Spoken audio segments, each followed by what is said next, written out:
Living in the Past is a Turtle, Mysteries of Azeroth, and Everlook Broadcasting production.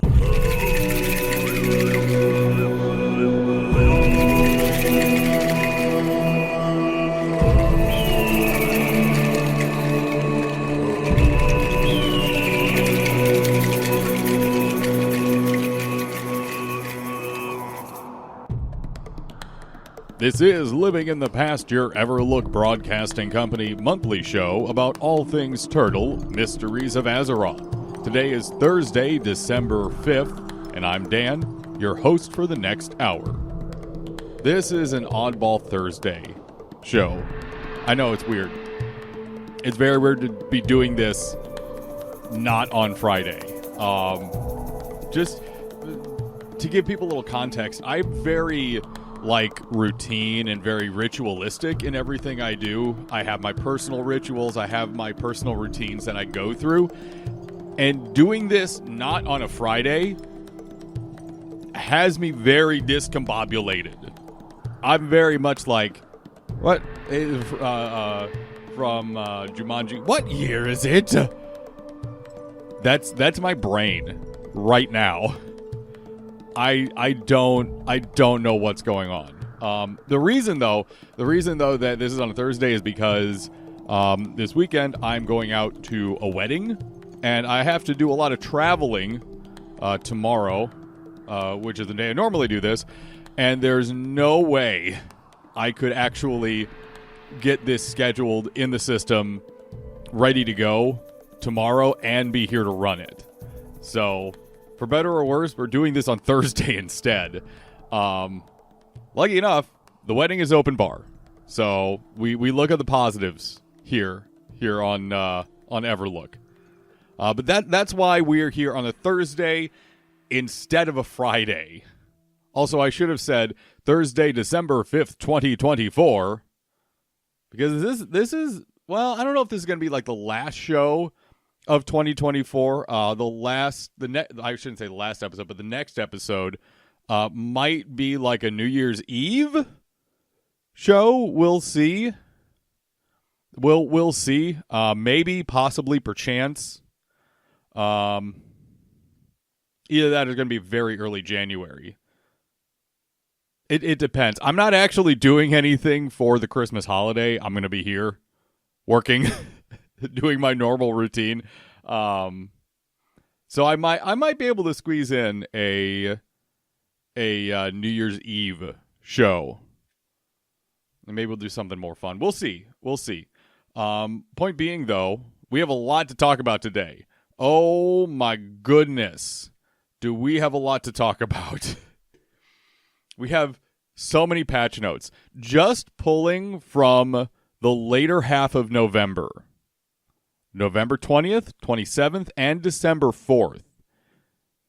There are so many patch notes. We're going to go through some of them. I'm going to see how many we can get through. But I'll be honest, there is enough patch notes that, please, go to the forum. Honestly, you should go to the forums regularly for Turtle, because that's where all the major information gets posted. Discord is great for a lot of the daily communications and updates and interacting with your fellow community members. The forums and actually the Reddit, the Turtle Reddit as well, is super active. Go to those places. Make sure you're informing yourselves. We also have some other fun updates to talk about. Better timeline on Kara, a little bit, and then more stuff that we're going to be doing later this month and next month. With that being said, though, patch notes. We have so many patch notes. So we're going to start with the November 20th patch notes. The highlights, and this is actually, the highlights are in that top section, that image that Turtle always posts, with the 4 or 5 big ones that kind of mean a lot, that are a big deal. So the first big issue for the November 20th build fixed an issue where efflorescence for druids would trigger from healing over time effects on yourself. That's not supposed to happen. That's a lot of extra healing. Also, fixed an issue where tea with sugar did not get consumed. So what you could do is you would have your stack of tea with sugar in your inventory, and you drink one, and the stack size would not go down. It would stay there. I had an encounter with this one during a Nax run with my guild nerds of a feather, where this was my first time with the new discipline build in Nax. We're going to talk pre-stuff in our second segment today, so I'm not going to get into that right now. But I was trying out the new disc build in Nax with my guild, and if anyone has played disc priest on Turtle, especially like smite build disc, you know you chug mana potions. Not anymore, thankfully. It's gotten better, but still, you hit your mana consumes pretty hard. So, I was hitting my tea with sugar pretty hard. I still farm it up in Winterspring every week. I know everyone is like, get the stuff from Hyjal. I don't care. I like my Winterspring tea with sugar, god dang it. I like my Winterspring tea with sugar. You can make fun of me all day for it. I don't care. I'm not changing it. Cherry pie is going to be like, Dan, you idiot. And that's okay because they're probably right. But I love my Winterspring tea with sugar. I still farm it up weekly for raids when I am actually raiding. I haven't been raiding very much lately. This is an entirely unimportant tangent, but I was hitting tea with sugar pretty hard when in Nax, and it took me 2 wings. So we went through military and construct, and I had been hitting my tea with sugar so hard. Then I looked at my inventory because I needed to check, okay, how many do I have left? Because the count doesn't show on your bar anymore how many you have left. And I noticed, wait, I came in here with 16, which is low, which if you're hitting tea with sugar constantly, that's not a lot. And I was really worried, okay, I might have a problem here today. I was still at 16. I'd probably hit it like 10 times in those 2 wings. I was tapping it constantly. So, I had encountered this issue where tea with sugar was not being consumed. Speaking of Nax, the next bullet point on the November 21, there was an issue that Gothic the Harvester would sometimes just randomly reset. I don't know the conditions as to why it would reset. Because sometimes with these, when I see like, oh, wait, they did what with this? I'll look up like the bug history and try to figure out, okay, wait, what was actually happening?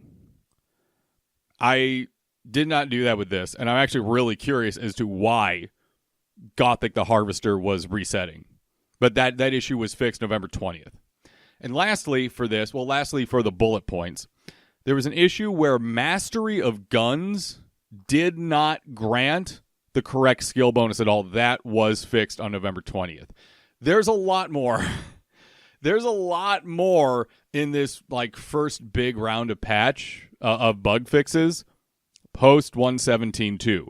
So please go to the forums, go to the Reddit, read these. Look these up for yourself because it's so important that you do so. Next, November 27th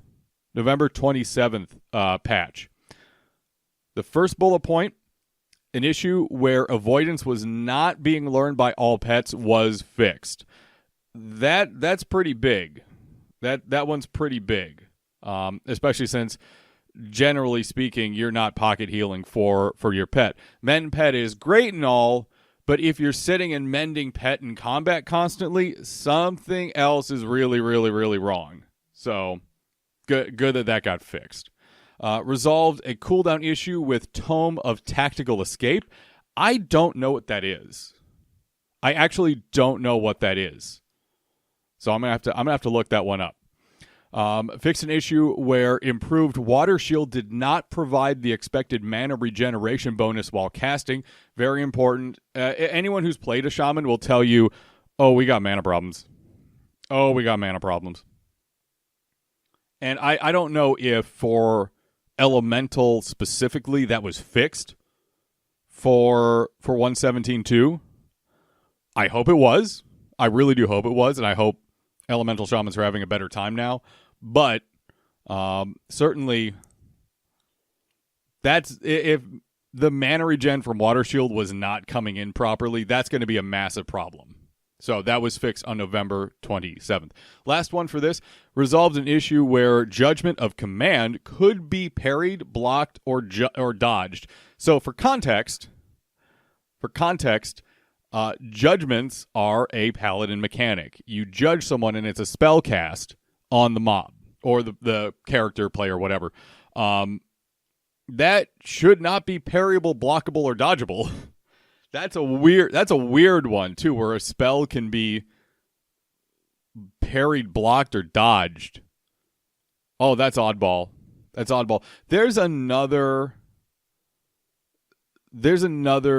a couple big updates. Probably one of the bigger ones are words. Tranquility will no longer get canceled when a single player leaves its radius. Are you kidding me? Oh God. That's terrible. Also, a big part of this update was the same topic as druids. Druids can use potions now while in shapeshift form, specifically bear and cat. I think they could already use them in tree form and moonkin form, but someone correct me if I'm wrong, because I could be wrong on that. My druid is Moonglow, and still is Moonglow even after patch. Just because I think it's the best caster leveling spec for it. But they can now, as of the November 27th patch, also use Greater Rage Potion and Rage Potions. And that's specifically for bear form. Normally a warrior's best friend, Greater Rage Potions can now be used by bears. Congratulations, bears. Okay, lastly, the December 4th patch notes. The first fix from yesterday's patch, this is a big one. This is a real big one. Mages' fire vulnerability and warlocks' improved Shadow Bolt debuffs now always hit. This I actually saw quite a bit of, not just in the Nerds of a Feather Naxes, but with other people having issues. Although the fire vulnerability has not been too visible because I think almost all our mages are arcane now. I don't know a ton of fire mages that are still around. Everyone went arcane.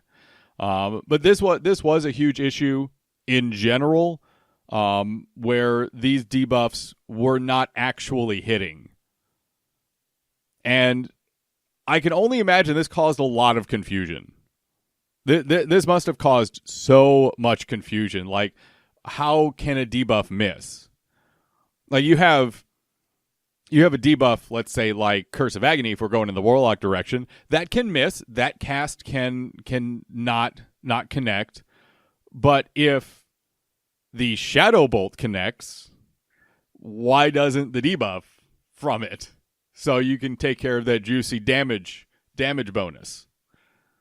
That is a little weird. So that was fixed yesterday, December 4th.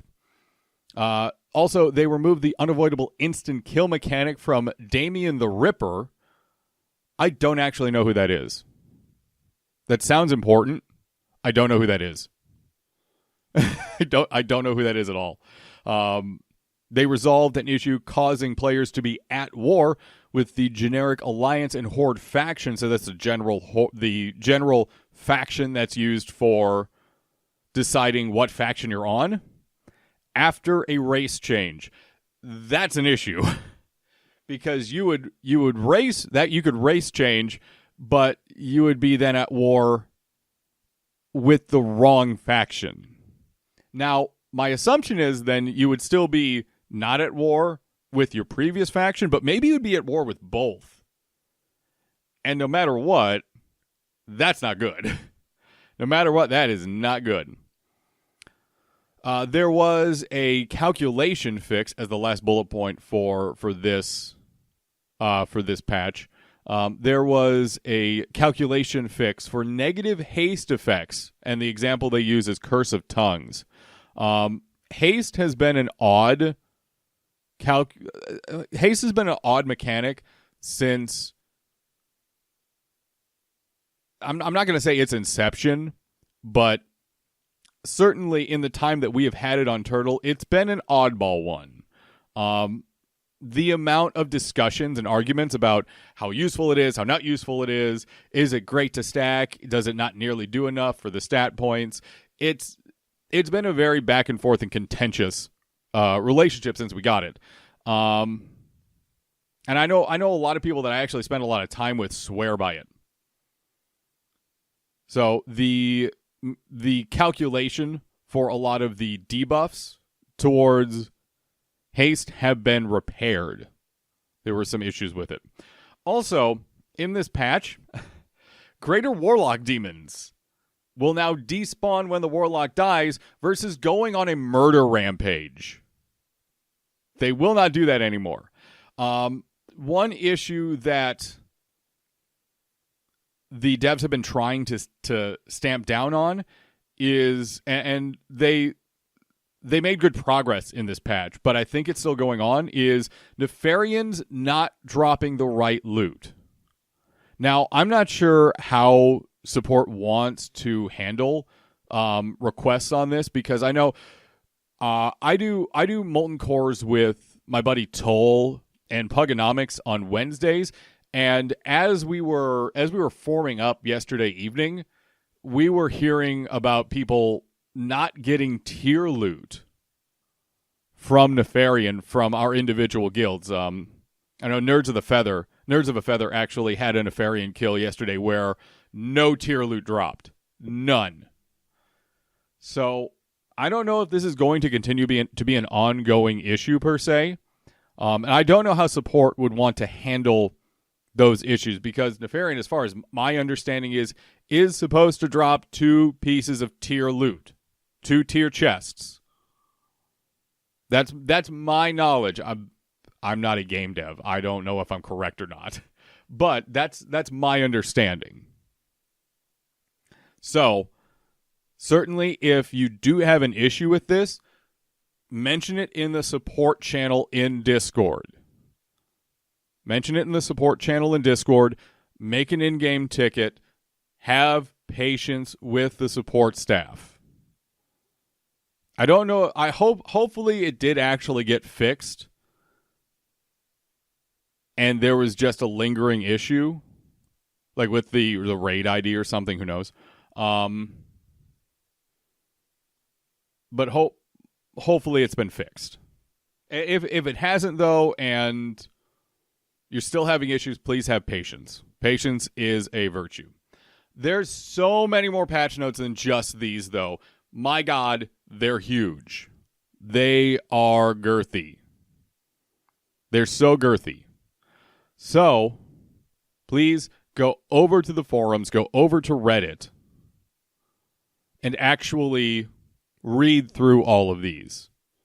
It's important you do so. Now, one other thing that came out in the month of November was a new token that you can get in the cash shop. And it's for guild advertisements. I'm the one who handles all of those requests. So when you send your in-game mail for the token, it's me you're mailing, which has surprised a few people already. We've had a few people already pick them up, and you can hear them right now on the radio. You can hear them regularly on the broadcast here.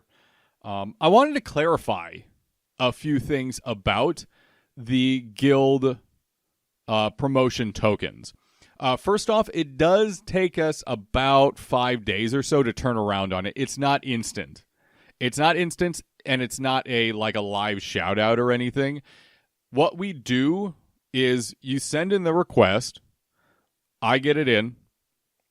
I make sure it's enough because one that we actually had from Hard Knock Society, they really didn't give us a lot to work with. They wanted us to talk about sappers, and that was it.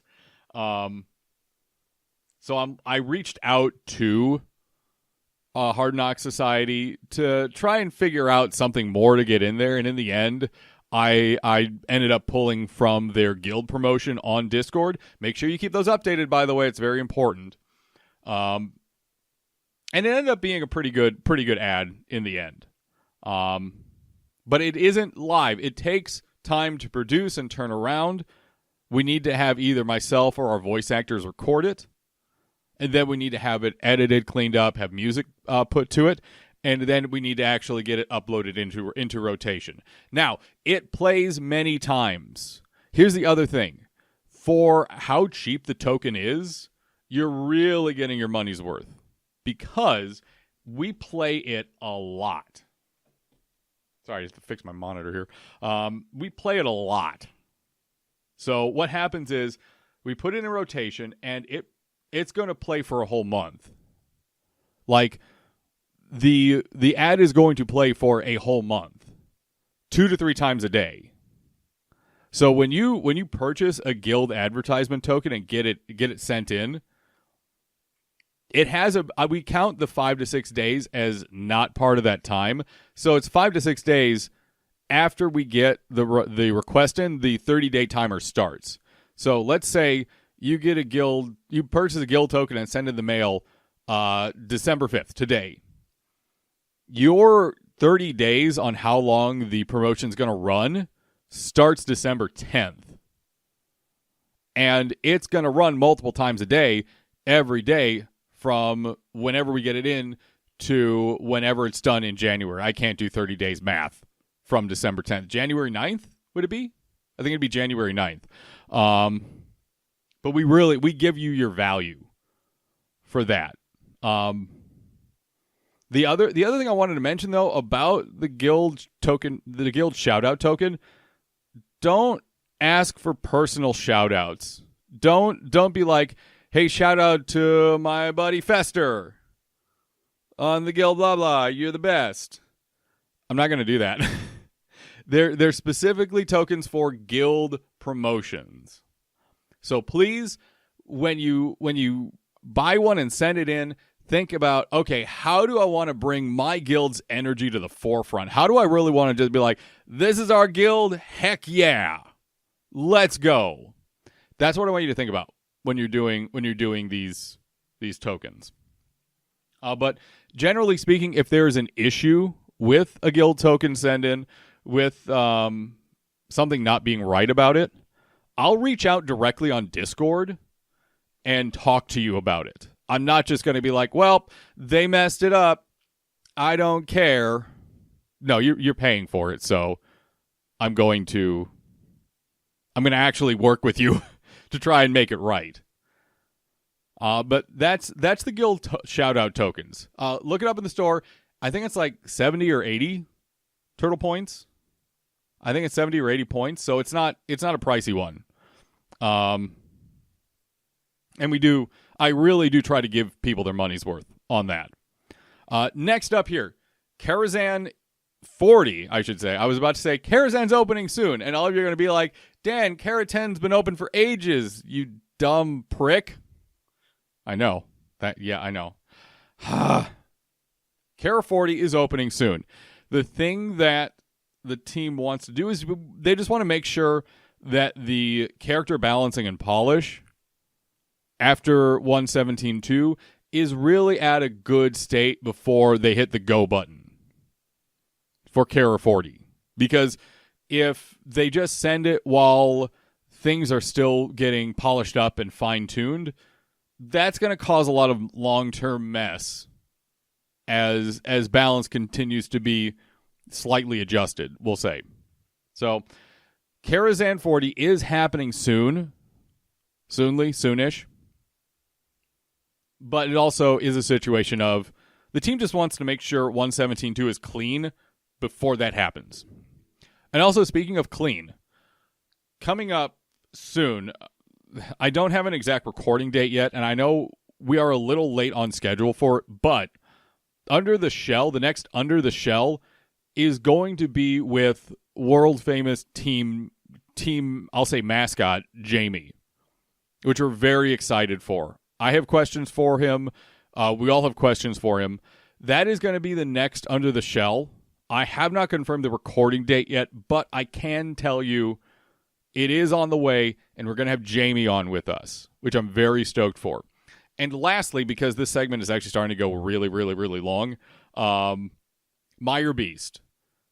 Meyer Beast, a huge half-hour-long radio play, is in our system. It's live both on the radio here and over on the YouTube page, the Everlook YouTube page. It went live this morning. The whole team, and actually I was going to save this for later, but I'm going to do this right now. Not only has the entire team of voice actors, editors, everyone who's been involved with the radio lately has been busting their butts. Just absolutely working. November especially. October and November has been a stellar time for Everlook. We had a lot of great Halloween stuff. We had a lot of wonderful, I was going to say Thanksgiving, but Pilgrim's Pride. There we go. And we have some fun stuff in the works for the end of the year, Christmas and otherwise. The entire team has been doing such a good job. To all of our voice actors, to all of our editing staff, to our writers, you all are incredible. And I could not be prouder or happier of how we are really just kicking the end of 2024 out of the park, and we are just throwing ourselves into 2025. I'm proud of everyone. I'm going to give them a bit of a break in January, but then it's going to be Brewfest. Brewfest is a go for actually, is it Brewfest? No, Brewfest is not it. It's something else. I keep forgetting the WoW holidays. I don't remember them well anymore. But I'm going to give them a break in January, and then it's going to be all systems go. But again, Meyer Beast, a half-hour radio play, is now available both on here, on the radio, and on the YouTube page.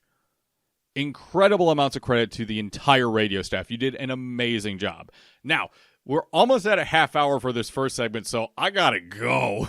we gotta move on here. We gotta move on here big time. So our music for today is going to be specifically very catchy, almost like sing-along music. And not in that actual sing-along, but like music that you want to sing with. So for our first break, some of this is a little cheesy, but that's fine. For our first break here, we have Take Me Home Tonight by Eddie Money. We have Jump in the Line by Harry Belafonte. And we're going to close this break out. We're going to close this break out with Rasputin by Boney M. Yeah. No, we're doing this. We're doing this. When we get back, I'm going to talk about some of my personal trials and tribulations with where shadow priests are right now. If you raid with me in person, or you know me, or if you're in either the Pugonomics group or you're in Nerds of a Feather, you've heard me complaining. So we're going to talk about that in our next segment. And then in our last segment, we're going to talk about also all the side stuff that's going on right now, the Alt Olympics, the login rewards, and then what I've been doing for the Alt Olympics. And we're going to close out with that. We'll be right back. More Living in the Past coming up right after this. The musical tracks for this episode have been removed due to YouTube copyright. To listen to the full episodes with music, tune in to Everlook Broadcasting every Friday with the in-game radio widget. Welcome back to Living in the Past with myself, Dan. It's good to have you here today on this lovely Thursday. I know it's weird. It's a Thursday. It's still throwing me off. It's still messing with me a little bit. For our segment here, I'm going to shorten this conversation just a little bit, because I spent so much time in our first segment talking about literally everything all at once. I wanted to spend some time to talk about where shadow priests are right now, because I'm not okay right now. I'm not okay. The fact of the matter is that with the vampiric embrace changes, we have a mana problem. So I'm going to focus mostly on numbers from Nax on this. Certainly if you're doing 5-mans, if you're doing 20-mans, your experience may differ. And that's okay. That's fine. But I'm going to speak specifically on my experience raiding Nax. There's not enough mana. A lot of this mana issue specifically comes from the vampiric embrace changes, where it has a 2-second cast time now, which is frustrating, but it's not like an actual problem. It's just annoying. And it reduces quality of life quite a bit. The real issue is Shadow Priest mana was not great. However, because of where spell power was getting and how much we were able to pump on a single target, it was starting to become a sustainable issue.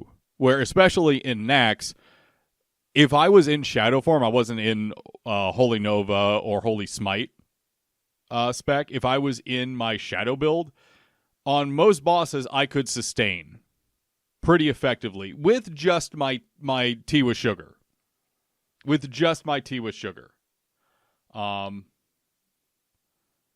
There wasn't a huge need to chug mana potions. Now, this is very different from pre-117.2 Discipline, or I should say Smite build, where if you did Holy Smite as pre-117.2 Disc, you would have to chug mana potions constantly, and it was a huge problem. Mostly because priests don't really get a lot when it comes to mana efficiency. Now, with the new disc, you get 40% off, I'm going to say like a third to a half of your smites, and it's less of a problem. You still have to hit mana potions pretty regularly, but it's not as bad. Where Shadow is, on the other hand, there is... So, as an example... I'm gonna step back. I'm gonna set an example here. When I'm just like on a dummy, on a target dummy in Stormwind or something, and I am checking how much mana I'm getting back and how long I can do my normal rotation. Like my normal rotation being I'm not shorting my mind flays, because what you can do as a Shadow Priest is what's called shorting your mind flays. On your second mind flay in your rotation, where you go Mind Blast, Mind Flay, Mind Flay. On your second Mind Flay, depending upon how many points you have in Improved Mind Blast, you can short it, which means you can cancel the cast early and start your next Mind Blast up.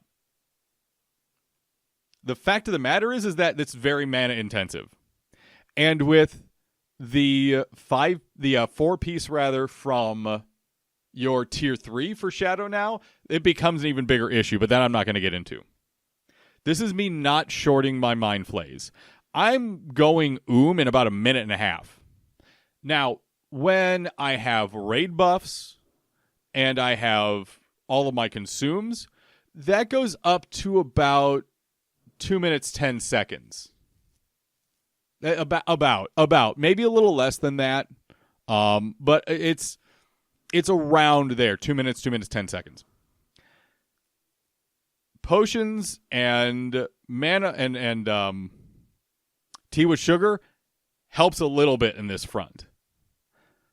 But I'm using I'm using more mana consumes as Shadow than I did as Disc before the patch.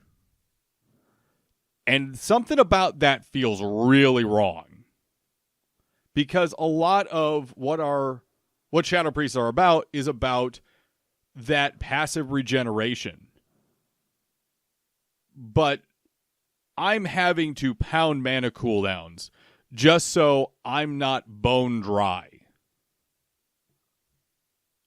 And it does not give any quality of life at all.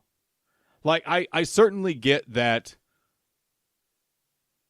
Shadow was getting too powerful when it comes to healing and mana back.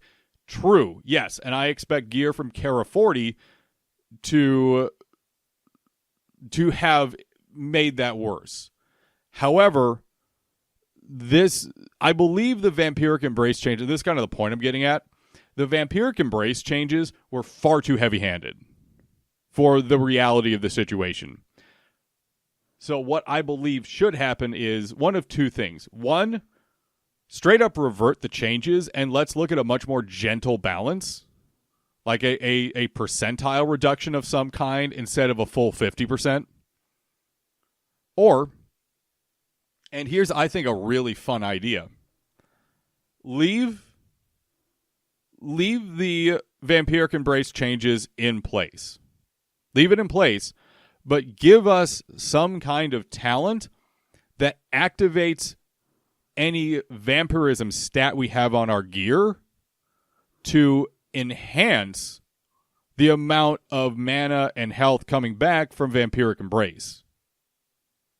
That would be great. I love that, and it would be a great use for a stat that honestly is kind of looked at as we don't care. I don't know anyone who stacks vampirism in any way.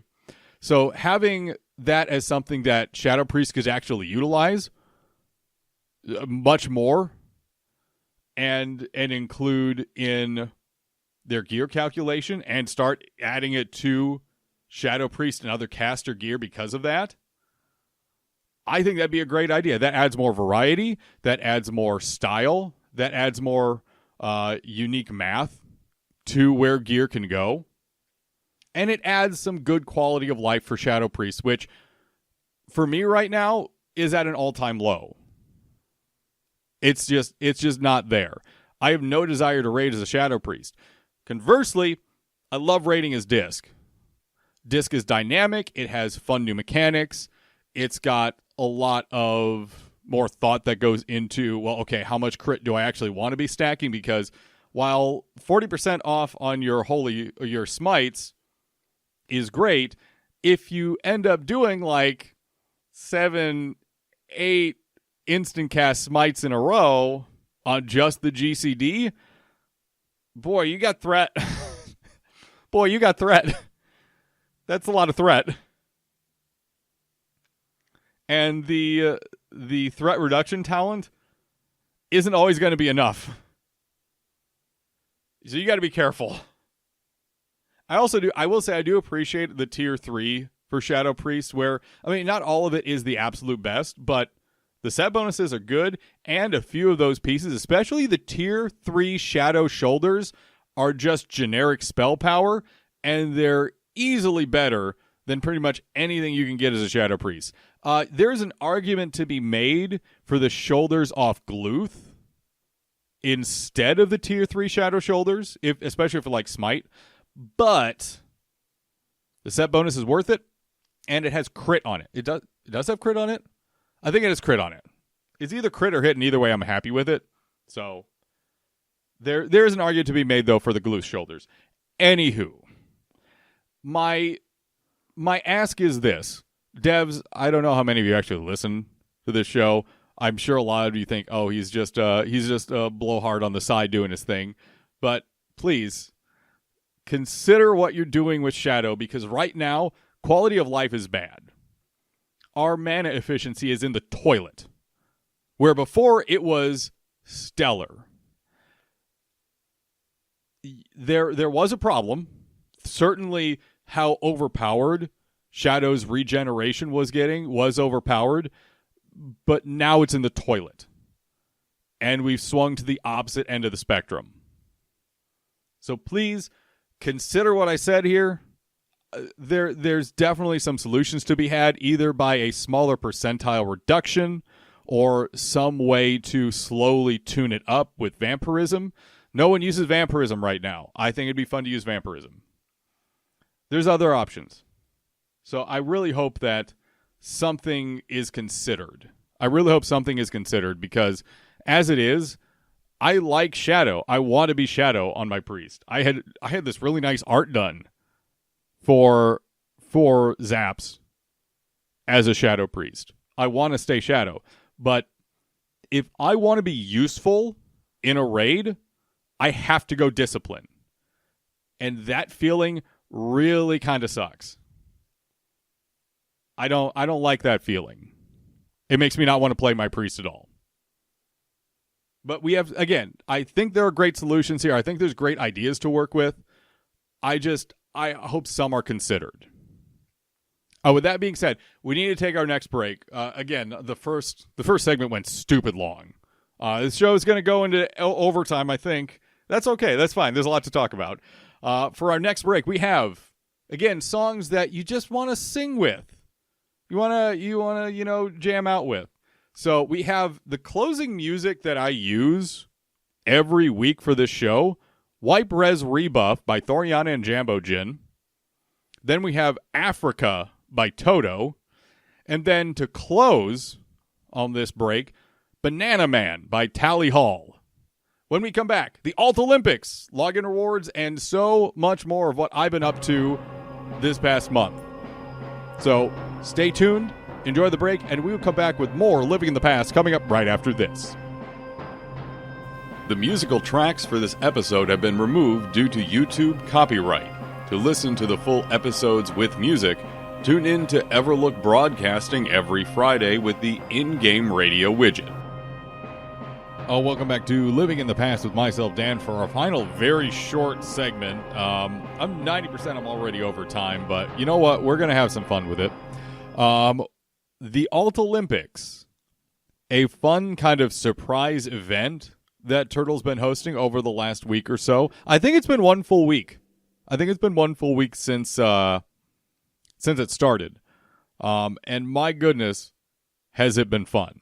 The week of login rewards has been stellar as well. Has it been 2 weeks? Oh, it might actually be 2 weeks. Time is a construct. Time isn't real anymore. But the login rewards have been fun as heck. It's been giving a lot of new transmogs for things. And, oh my lord, I hope you've been logging on to each character, because the amount of transmog tokens that all my characters have now, even my bank character has so many transmog tokens. So many transmog tokens. I love it. And specifically, and this is what I wanted to talk about here, my paladin. I have been using this opportunity to level a paladin, and I think he has over 100 transmog tokens now. It's a lot. I think it's well over 100.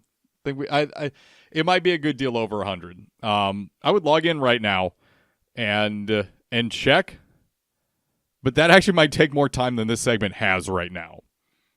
So I actually had a little bit of a dilemma when this event was announced, because I had just used up all the character slots on my account, and I'm like, wait, what do I do? Well, my lowest character that I had was a level 7, and it was a character called Holy Thighs, which is my Blood Elf Paladin. It was a human paladin, which turned into a dwarf female paladin, which is now a male high elf paladin. And I've held on to that name for a while. It was actually, the original Holy Thighs was a hardcore character that died in like her 30s. I was very sad about that, because I was actually having a good time. He's 35 now. Any kind of free time that I've had has either been in a couple other things, which I'll talk about in a minute, or on Holy Thighs. And he has been my experimental jewel crafter. He has been my leveling alt and experimenting with a lot of the new retribution fun mechanics. That's kind of like been my experience with the Alt Olympics. Hopefully people have gotten their gorilla mounts. Congratulations to those that have done so. This has been a fun event. This has been a really fun event. So congrats to the team for getting that out and honestly having a good time with it. In addition, well, I should say, if you do see Holy Thighs out there, that's me dinking around. That's me just goofing around on my new alt. That and Mean Green. Mean Green is a warlock I made when I saw all the warlock affliction changes, and I'm like, oh, it's my time. Oh, it's my time to shine. I love this. So Mean Green and Holy Thighs are my new characters. So add those into Zap Snaps, Spans, and Danonation. In addition,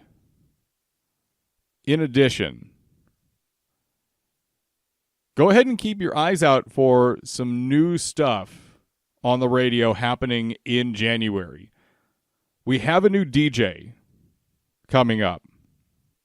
They just got through my vetting process, which admittedly is a lot of rigmarole. And while I apologize for it, I also don't apologize for it because I have a pretty high bar for quality when it comes to the actual what we're putting on the air. But I believe it's going to be once every other week time slot starting in January with the new DJ. I'm not going to spoil anything. It's going to be fun. I'm looking forward to seeing what you all think. And in addition, the other stuff I've been spending my time on in my very limited free time in the last month or so, I did, and I feel bad about this, I did pick up the Warcraft 1 and 2 remastered. That was announced back in October. I feel bad about that. But also, it feels really good. The quality of life on those remasters is actually pretty good. They did a good job with them. I like them. They're pretty fun. And I've been playing Heroes of the Storm again. Which that isn't a sentence I thought I'd say ever again. But for some reason, I know why. It was meeting actually a few folks who also still play it. So I've dived back into Heroes of the Storm, which is absolutely toxic. And no one play Heroes of the Storm, for goodness sake. No one play Heroes of the Storm for good reason. I love it. That's where my problems are. That's where my problems are at. We need to close up shop. I have gone long. That first segment, I had so much to talk about. I had so much to get through. But oh my goodness. Thank you for taking the time to join me today. Our nostalgia continues even though today's broadcast is now at an end. And I hope you enjoyed the show here today. A huge thank you to the Turtle developers, moderators, staff, and volunteers. Without the entire team's hard work and dedication, we wouldn't have this station or server group. An additional thank you to the audio engineers and creators here for the use of their soundtracks they've created, which we use for segment transitions and intro audio. If you'd like to find out more about what I do, I invite you to check out my YouTube channel at youtube.com/@TheDanNation and my series Ancient Lore, a recapture of the spirit of my original podcast, The Ancient of Lore. I also broadcast live on Twitch at twitch.tv/Danonation. Until next month, let's keep living in the past.